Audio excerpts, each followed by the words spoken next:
Okay, so this is the last video for the unit. It is a combination of gas laws and stoichiometry.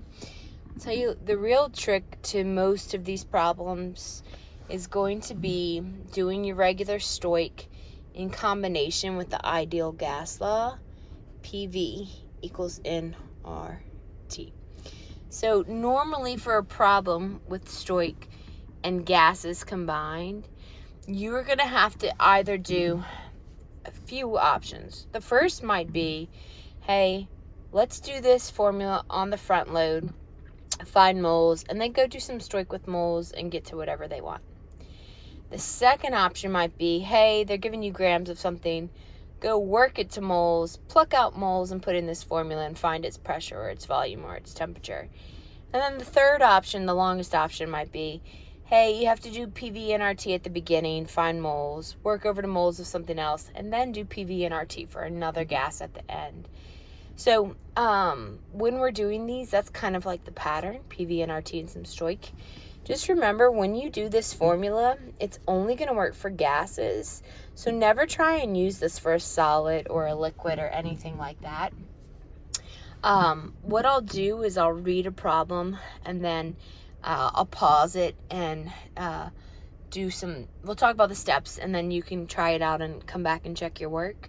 And then I'll show you, like, the longest type of problem you might do with this will be an excess reagent, limiting reagent, stoich gas problem. So if we read number 1, it says what volume in milliliters, and we'll worry about the milliliters at the end, of fluorine gas at 30 degrees Celsius and 725 millimeters of mercury is needed to produce 1.15 grams of chlorine trifluoride. So I can kind of see that I need volume at the very end, so that lets me know, okay, I'm going to be doing this formula on the tail end. I'm going to find volume. If I look right now, I do have temperature. I always know R. I do have pressure, but I can't solve for volume of fluorine gas because I don't know its moles. So that's my first problem. I'm going to try and find moles of fluorine gas. And then what am I going to start with? Well, I don't really have a way to go from temperature or pressure to moles without other variables. So if I keep reading, I'm going to start with the 1.15 grams of chlorine trifluoride because we've done stoich before. So what I can do is I can work from grams of this, if you do the chart, down, over, up, stop at moles of fluorine, and then let's take it out and put in this formula. If you do dimensional analysis, you're starting with grams of this, work it to moles of this, stop, pluck it out, put in this formula. So I'm going to pause it for a second. I am going to go and do my stoich first. Everybody should do that. That's a recap. And then we'll do the second part, the PV and RT together. Okay, so for the first part, for finding moles of fluorine gas, you either did this chart or you did this dimensional analysis. It's one or the other. So I got the molar mass of ClF3 to be around 92.45, and then we're working down as we divide. You move that over, multiply up, and you get 0.0187 moles. Right here, if you did dimensional analysis, you had to get out of grams to moles, and then this is just coming from the balanced equation to get into moles of fluorine. And so now everybody here has the same number of moles of fluorine, and that's what we're going to plug in for N. Now, when you come over here and you're ready to find volume, because that's what the question's asking for, you're going to notice that some numbers have changed. So for pressure, I didn't plug in 725, because in this formula, you must use ATM. So if you want to pause it right here and look and see, well, how'd she get out of pressure? I used this from the first page. That's how I got my ATM. You also can't use Celsius, so I added 273 to get to kelvins. So my pressure is an ATM. Volume, I don't know it. Moles, I just found that, so that's what I'm plugging in. R, always 0.0821, and my temperature is now in kelvins. And so when we get our volume, we're getting 0.487 liters. We just can't leave it like that. It asked us to go to milliliters. So either move your decimal or multiply by 1,000, because there's 1,000 milliliters in a liter. And so our final answer should be 487 milliliters. And so you can see at the very beginning, I told you Stoich is just doing a Stoich chart or dimensional analysis, Stoich, and then PV&RT at some point. So let's read the next two and come up with a game plan. And then again, you can pause it, try them out, and come back and check your answers. So number 2, what volume in liters of fluorine gas, so I'm looking for volume of this, is needed if I have 999 liters of sulfur hexafluoride, and the following reaction takes place at 2 atm and 273 kelvins.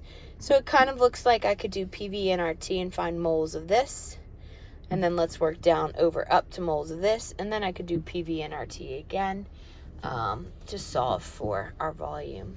Number 3, solid sodium reacts with water to form hydrogen gas according to this equation, and also forms sodium hydroxide, but I guess we're just focusing on the gases. That's aqueous. What is the pressure in atm of hydrogen gas? If we know the volume and we know the mass, but it's not the mass of hydrogen gas. This 1 kilogram is mass of your sodium, and then we also know the temperature. So it seems like, hey, we know the mass of this, let's use it to find moles of this, and then again we could do PV&RT. So y'all try out 2 and 3, come right back and check your answers, and then we'll go from there. All right, so on number 2, you can see the first thing I did was PV&RT, but all of these things described your sulfur hexafluoride. So when I saw for moles, this is moles of SF6.